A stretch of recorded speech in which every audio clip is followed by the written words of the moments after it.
मेरा नाम सीमा है। मेरी शादी को 2 साल हो चुका है, जो कि मेरे पापा की रज़ामंदी से हुई थी। मुझे भी अपने होने वाले पति से कोई दिक्कत नहीं थी, क्योंकि वह एक खूबसूरत और हसीन नौजवान था, जिसे देखकर कोई भी लड़की इनकार नहीं कर सकती थी। शादी का दिन आ पहुंचा। सारी जिम्मेदारियां बड़ी धूमधाम से की गई थी। मेरा ससुराल खानदान एक ऐसा खानदान था जिसके ख्वाब हर लड़की देखती है। उनका घर महल जैसा, घर, नौकर चाकर, गाड़ियाँ, जिंदगी की सारी सहूलियत वहाँ मौजूद थी। शादी वाले दिन मैं थोड़ी सी घबराहट का शिकार थी। शायद कि हर लड़की की उस दिन यही महसूस करती है। मैं नमन के घर अपना पहला कदम रख चुकी थी। उसकी अम्मी मुझे बड़े नाज़ों से बहू बनाकर लाई। मेरे ससुराल में मेरी सास ससुर के साथ मेरा एक ननंद भी था, जो कि शादीशुदा था। यानी मेरा ससुराल कोई लंबा चौड़ा नहीं था। मैं अपने कमरे की खूबसूरत और उसकी सजावट देखकर हैरान रह गई। जैसे मैं तैयार थी वैसे ही कमरे को भी सजाया गया था। मुझे अपने पति का इंतज़ार करना था। मुझे बेड पर बिठा दिया गया। सब लोग कमरे से बाहर जा चुके थे। नमन कमरे में दाखिल हुआ और वह मेरे करीब बढ़ा। मैं घूंघट ओढ़ी बैठी थी। उसने पहले मुझे मुंह दिखाई में गोल्ड की रिंग दी और उसके बाद मेरा घूंघट हटाया। पहले तो मुझे गौर से देखता रहा, मगर उन नज़रों में कुछ अजीब सा था, कुछ ऐसा जो मुझे बेचैन कर रहा था। चंद मिनट के बाद उसने कहा, सीमा, तुम मुझसे ज़्यादा सुंदर नहीं हो। आप ऐसा क्यों कह रहे हैं? कहने लगा, मुझे तुमसे कोई दिलचस्पी ही नहीं है। मुझे किसी किस्म की मोहब्बत की उम्मीद मत रखना। मैं हैरान रह गई। फिर उसने एकदम से मेरा दुपट्टा उतारा और अपने सिर के ऊपर ओढ़ ले।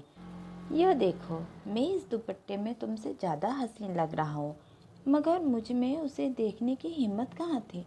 वो दोबारा मेरे करीब आ गया और कहा, यह बात इस कमरे से बाहर नहीं जानी चाहिए, वरना तुम जानती हो मैं तुम्हारे साथ क्या कर सकता हूँ। इसलिए बेहतर होगा कि इस राज को सीने में हमेशा के लिए दफन कर दो। मेरे माँ बाप की अपनी माँ बाप की तरह सेवा करना। मेरे मामले में दखल अंदाजी करने की कोशिश भी मत करना। तुम्हें इस घर में किसी चीज़ की कोई कमी नहीं होगी। उसकी बातें सुनकर मेरी आंखें आंसुओं से भर गई, मगर मैंने जुबान पर चुप का ताला लगा लिया। वो यह पूछते हुए मेरे पास से उठ गया कि तुम्हारी लाल लिपस्टिक कहाँ है। मेरे इशारे करने पर वह दराज से लाल लिपस्टिक निकाल कर लगाने लगा। मैं बेजान कदमों के साथ उठी और ड्रेसिंग रूम में जाकर कपड़े बदले। मैं वापस आकर लेट गई। मेरे लेटते ही नमन ने कहा, यह तुम्हारा बेड नहीं है, क्योंकि मैं किसी औरत को यह बर्दाश्त नहीं कर सकता। मैंने तकिया उठाया और सोफे पर जाकर बैठ गई, मगर वह रात जैसे पहाड़ जैसी थी। मैं एक नामर्द इंसान की बीवी थी, यह ख्याल आते ही मुझे कुछ होने लगता। मेरे देखते ही देखते वो औरत की तरह तैयार हुआ। अपना रेशमी कपड़ा पहन, साथ ही मेरा लाल दुपट्टा ओढ़ लिया और बेड पर लेट गया। थोड़ी ही देर बाद जब मैंने देखा तो वह सो चुका था। मेरी रात आंखों में ही कट गई। नींद आने ही लगी थी कि कुछ देर बाद सुबह हो गई। इतने में नमन जाग गया। जागते ही उसने मुझसे पहला सवाल यही किया, तुमने मेरे कपड़े नहीं निकाले? उसे कोई ख्याल नहीं था कि मैं उसकी नई नवेली दुल्हन हूँ। खैर, मैं फ़ौरन उठी और अलमारी से उसके कपड़े देखने लगी और कपड़े देने लगी और उससे एक सवाल किया, आज तो हमें रिसेप्शन में बैठना है। उसने कहा, मेरे ऑफिस में शादी से ज़्यादा ज़रूरी काम है। आइंदा मुझसे सवाल जवाब मत करना। मेरी चीज़ें मुझे हमेशा वक्त पर चाहिए। फिर वो ऑफिस चला गया और शाम को रिसेप्शन के लिए मुझे तैयार करवाया गया। मगर मेरे दिल को किसी भी बनाव शिंगार में दिलचस्पी ही नहीं थी। जब मुझे स्टेज पर बिठाया गया तो वहाँ पहले से वो मौजूद था। बड़े प्यार से उसने मेरा हाथ थाम कर मुझे अपने साथ बिठाया, जो कि मेरे लिए बड़ा हैरत की बात थी। लोगों की भीड़ लगा हुआ था, सब लोग आकर बारी बारी मिल रहे थे। उसके दोस्त, रिश्तेदार और तकरीबन सभी से मुलाकात हुई। थोड़ी देर के बाद एक अजनबी चेहरा नमन के पास आया, उसे गले लगाया, साथ ही मुझे भी प्रणाम किया। नमन ने मुझे बताया कि यह भी उसका दोस्त है। उसने शादी का तोहफ़ा मेरे हाथ में दिया और नमन से नज़रें बचाते हुए धीमी आवाज़ से मैं कहने लगा कि भाभी यह तोहफ़ा अकेले बैठकर देखेगा। मुझे यह सब अजीब सा लग रहा था। नमन की बाकी सारे दोस्त ने तोहफ़ा नमन के हाथ में थमाई। खैर पार्टी ख़त्म हुई, सब लोग अपने घर को चले गए। हम भी घर वापस आ गए। पिछले रात की तरह यह रात भी गुजर गई, मगर मुझे एक चीज़ का अंदाज़ा हो गया था कि मेरा पति दुनिया के सामने अपना रूप कुछ और ही होता है और बंद कमरे में उसका रूप और है। फिर ज़िंदगी एक रूटीन सी चलने लगी। वो सुबह ऑफिस चला जाता, मेरा सारा वक्त उसकी माँ के साथ गुजरता। कोई नहीं जानता था कि हम दोनों के बीच क्या चल रहा था। अचानक दरवाजे पर घंटी बजी। नौकर ने बताया कि नमन साहब का कोई दोस्त और उनकी माँ आई है। जब वह अंदर आया तो मुझे वह चेहरा जाना पहचाना सा लगा। दिमाग पर जोर डालने से मालूम हुआ कि वह वही शख्स है जिसने मेरे हाथ में तोहफ़ा दिया था। खैर गपशप हो रही थी। बातों के दौरान मालूम हुआ कि उनका नाम सौरभ है। मेरी सास ने उनके लिए बहुत अच्छा खाना बनाया। खाना खाने के वक्त नमन भी आ गया। मुझे लगा था जैसे सौरभ एकदम ही मेरी तरफ देख रहा था। खाने के बाद मेहमान घर को रवाना हो गए, मगर जाते जाते मुझे और नमन को अपने घर दावत पर आने को कहकर गए। जिस दिन सौरभ के घर दावत पर जाना था, उससे एक रात पहले नमन ने मुझसे पूछा कि तुम कल कौन सा जोड़ा पहनोगी। मैंने उसे बताया यह वाला पहनना है। उसने मेरे हाथ से वो जोड़ा ले लिया और कहा तुम यह नहीं पहनोगी। मैंने ज़बरदस्ती उसे जोड़ा लेने की कोशिश की तो उसने मेरे हाथ से खींच लिया, साथ ही मेरे मुंह पर थप्पड़ भी मार दिया और कहा मेरे आगे जुबान और बदतमीज़ी करने वाले के साथ मैं यही सलूक करता हूँ। उस रात मैं बहुत रोई थी।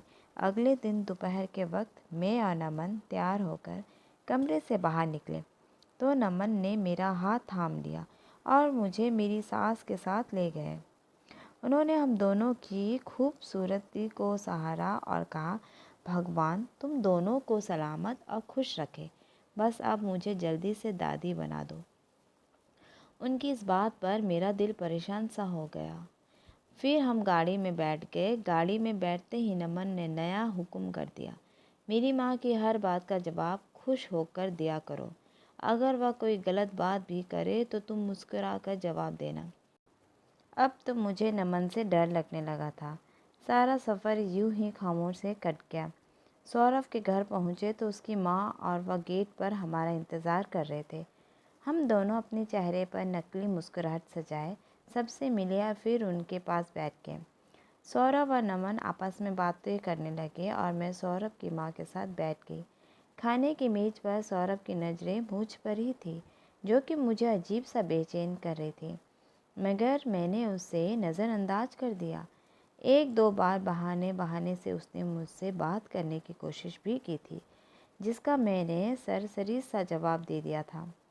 दावत ख़त्म हुई तो हम दोनों घर आ गए। अगले दिन मेरी सास ने मुझसे कहा चलो कुछ खरीदारी करने चलते हैं। मैं उनके साथ चल पड़ी, मगर मुझे हल्का हल्का बुखार था। पहले हमने कुछ कपड़े खरीदे, फिर जूतों की दुकान पर गए। जब वहाँ से निकल रहे थे तो हमें सौरभ नज़र आया। उसने भी हमें देख लिया था, इसलिए वह हमारी तरफ आ गया। अब प्रणाम करके हालचाल पूछने लगा। फिर अचानक उसने मुझे देखा और कहा आपकी तबीयत ठीक नहीं लग रही है। मैंने कहा नहीं, मैं ठीक हूँ। खैर इस बातचीत के बाद हम दोनों लोग घर आ गए। सौरभ की निगाहें मुझे बेचैन कर रही थी, मगर मेरे जहन में एक ही बात चल रही थी। जो चीज़ मेरी सास को समझ ना आई कि मैं उदास हूँ या मेरी तबीयत ख़राब है, यह तो सौरभ एक नज़र में जान गया था। खैर मैंने यह ख्याल से दिमाग से झटका और अपने रोज़ दिन के कामों में लग गई। एक दिन अचानक सास की तबीयत खराब हो गई। घर पर कोई नहीं था। बात नौकरों की बस से बाहर थी। उस वक्त किसी समझदार आदमी की ज़रूरत थी। मेरा पति नमन और मेरे कॉल नहीं उठा रहे थे। मैंने घर में मौजूद नंबरों वाली डायरी निकाली। उस पर सबसे पहले सौरभ का नंबर लिखा हुआ था। मैंने उसे हॉस्पिटल बुलाया, साथ ही सास को लेकर हॉस्पिटल पहुंच गई। सास का बस ब्लड प्रेशर बहुत तेज़ हो गया था। इसी वजह से उनकी तबीयत बहुत ख़राब हो गई थी। मैं बाहर खड़ी थी और रो रही थी क्योंकि इस घर में मैं वही सहारा था। सौरभ मेरे पास आया और मुझे तसल्ली दी, लेकिन उसकी बात एकदम नरम थी। उसने मुझे चुप करवाया तो मेरे आंसू थम गए। फिर वह मेरे लिए पानी लेकर आया। पानी पकड़ाते समय उसका हाथ मेरे हाथ से जरा सा टकराया तो उसने फ़ौरन कहा, अरे आपको तो तेज़ बुखार है। मुझे लगता है आप अपना ख्याल बिल्कुल नहीं रखती। वह मुझे समझाने लगा। उसकी फ़िक्र दिल ही दिल से मुझे अच्छी लगने लगी। थोड़ी देर बाद डॉक्टर ने आकर बताया कि मेरी सास होश में आ गई है। हम उनसे मिलने सकते हैं। रात को उन्हें घर भी लेकर जा सकते हैं। मैंने सौरभ का भी शुक्रिया किया, जिसकी वजह से हम वक्त पर हॉस्पिटल पहुंच गए थे। सास अब बिल्कुल ठीक थी। थोड़ी देर बाद नमन और मेरे ससुर भी आ गए। शाम को हम सब सास को घर वापस ले गए थे। सौरभ ने रात का खाना हमारे साथ खाया। 10 बजने के करीब वो अपने घर चला गया, मगर जाते जाते चुपके से एक बार मुझे मेरी ख्याल रखने की बात कह कर गया। सौरभ के जाने के बाद सास ने मुझे और नमन को अपने कमरे में बुलाया और कहा कि अब मेरी ज़िंदगी का कोई भरोसा नहीं है। मैं अपने पोते पोतियाँ देखना चाहती हूँ। मुझे दादी बना दो ताकि दोबारा ज़िंदगी की तरफ लौट जाऊँ। मैंने उनकी बात पर मुस्कुरा कर कहा, माँ आपको ऊपर वाला बहुत जल्दी खुशखबरी देगा। सास भी यह सुनकर मुस्कुरा दी। दूसरी तरफ नमन को मेरा सौरभ से बात करना बिल्कुल पसंद नहीं आया था। कमरे में आने के बाद उसने मेरा बाजू बुरी तरह से मोड़ा और मुझसे कहा, आइंदा सौरभ से दूर रहना वरना तुम्हारे लिए अच्छा नहीं होगा। उस वक्त मुझे कुछ समझ नहीं आई कि इतनी बार करने पर इसमें क्या बुराई है। उस वक्त मुझे तेज बुखार भी हो रहा था। खैर खैर मैं इस बात को नज़रअंदाज करके सो गई। अगले दिन सौरभ की कॉल मेरे नंबर पर आई। मैं हैरान हुई। फिर मैंने कॉल उठाया। सौरभ कह रहा था, मैंने आपका हाल पूछने के लिए फ़ोन किया था। कल आपको बहुत तेज़ बुखार था। मुझे आपकी फ़िक्र हो रही थी। अब आपकी तबीयत तो ठीक है ना? मैं जानबूझकर अनजान बन गई और पूछा, आप मेरे बारे में इतनी फ़िक्र की मंद क्यों रहते हैं? उसने बड़ी दिल लगा से जवाब दिया, कुछ बातें राज ही रहे तो अच्छा है। खैर हालचाल पूछने के बाद मैंने रख दिया। 2-3 दिन बाद सौरभ ने मुझे दोबारा कॉल किया और कहा कि आपकी बहुत ज़रूरत बात करनी है, मगर आप मुझसे बाहर मिलेंगी तो बात अच्छे से होगी। फिर सौरभ ने मुझे याद दिलाया कि रिसेप्शन वाले दिन उसने मुझे एक गिफ्ट दिया था। मैंने उसे बताया कि वह मैंने अभी तक खोल कर नहीं देखा, मगर अब ज़रूरत खोल कर देखूँगी। सौरभ एक बार फिर बाहर मिलने को कहा। मैंने भी उसका दिल रखने के लिए हामी भर ली, मगर मेरा कोई इरादा नहीं था। मैंने इस तरह सौरभ से जाकर मिलूँगी। अगले दिन नमन के जाने के बाद मैंने कमरा बंद किया और सौरभ को दिया हुआ गिफ्ट खोल कर देखा, जिसमें मैंने मेरे लिए बहुत ही खूबसूरत सी चूड़ियाँ थी और साथ में एक लेटर भी थे, जिससे पढ़ने के बाद मैं अपने होश हवास खो बैठी थी। मेरी आंखों में एकदम आंसू बह रहे थे। यह आंसू सौरभ की वजह से नहीं बह रहे थे, बल्कि मैं तो अपनी किस्मत पर रो रही थी। और अब मैंने इरादा कर लिया था कि मैं सौरभ से मिलने ज़रूर जाऊंगी। मैं उसी दिन सौरभ से मिलने चली गई। रोने की वजह से मेरी आंखें सूजी हुई थी। सौरभ ने मुझे देखते ही कहा, आपकी आंखों में क्या हुआ है? मैंने कहा, कुछ नहीं। कहने लगा, जिसका पति उसे प्यार न दे सके, उन बीवियों की आंखें ऐसी ही होती है। पहले तो मैं उसकी बात पर चौंक गई, मगर फिर उसने कहा, हैरान ना हो, मैं सब जानता हूँ। नमन उसकी मोहब्बत के काबिल नहीं है, क्योंकि वह तो शादी जैसे रिश्तों के लायक भी नहीं है। मैंने कहा, नहीं, आप गलत समझ रहे हैं, ऐसी कोई बात नहीं। कहने लगा, आपको तो झूठ बोलना भी नहीं आता। मैंने कहा, आपको यह सब कैसे मालूम? कहने लगा, यह सब तो मैं बहुत पहले से जानता हूँ। तब से जब नमन ने कॉलेज में मेरे साथ बदतमीज़ी की थी और मैंने उसे माफ़ कर दिया था, मगर मैं उसे आपके साथ ऐसा नहीं करने दूंगा, क्योंकि मैं आपको पसंद करता हूँ। वह आपके काबिल नहीं है, एक दिन आप उसे छोड़ देंगी, मैं आपको दुनिया की हर खुशी दूंगा। उसकी बातें मुझे किसी ख्वाब जैसी लग रही थी, मगर मैं उन्हें हकीकत नहीं बताना चाहती थी।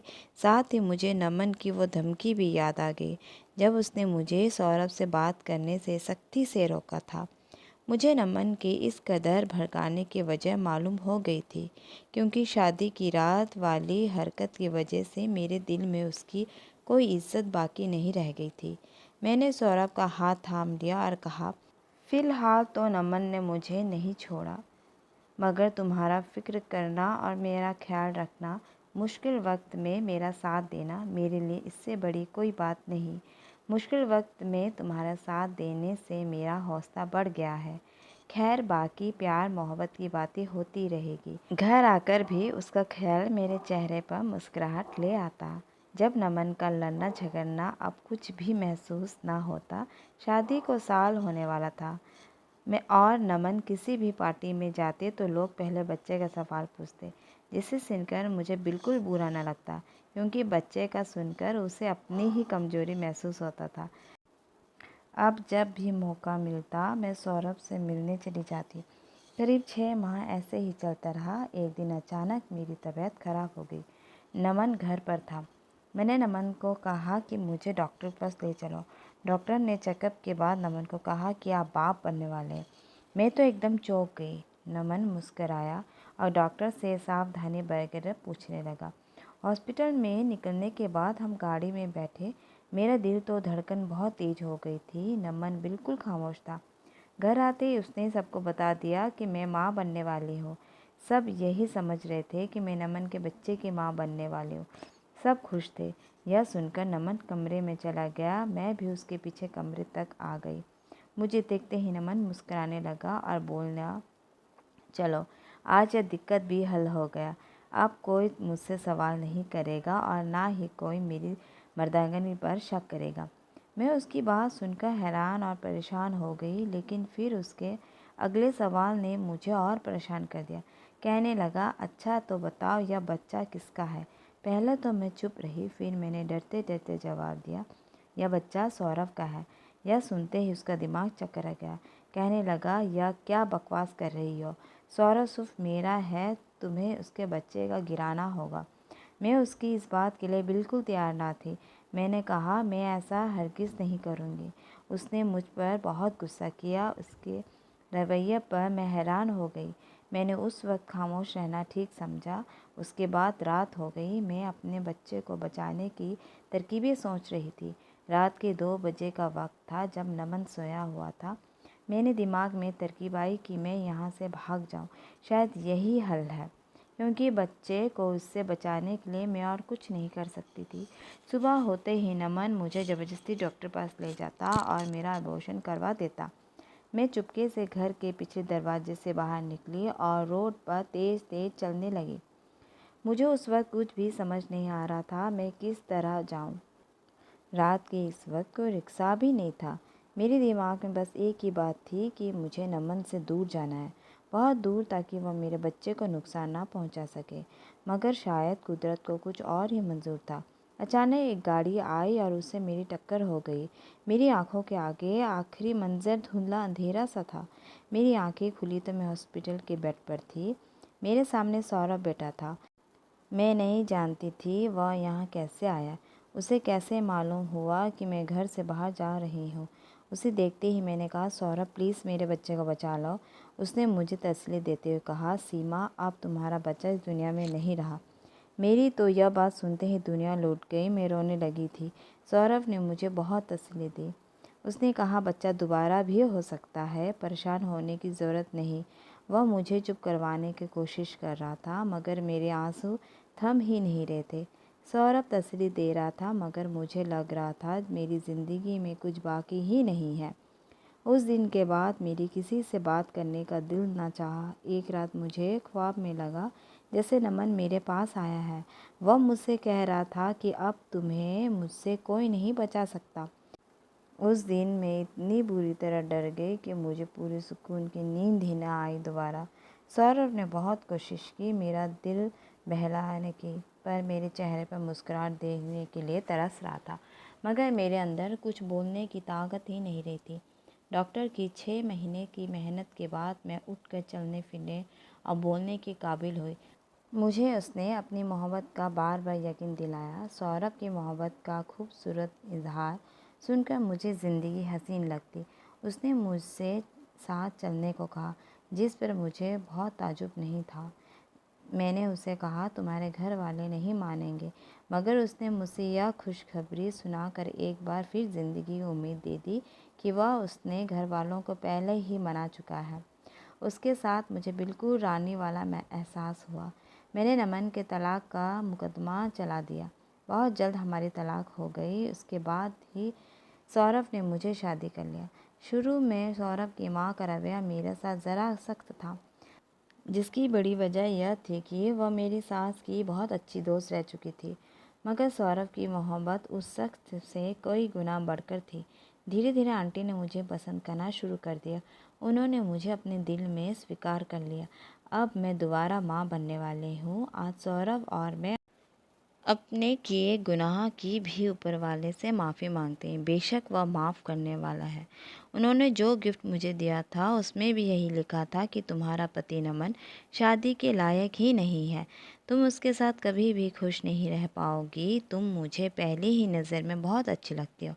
मैं चाहता हूँ कि तुम अपने पति को छोड़कर मुझसे शादी कर लो। अगर मैं उस वक्त सौरभ का कहना मान लेती तो हम दोनों में इतना बड़ा गुनाह कभी भी ना होता।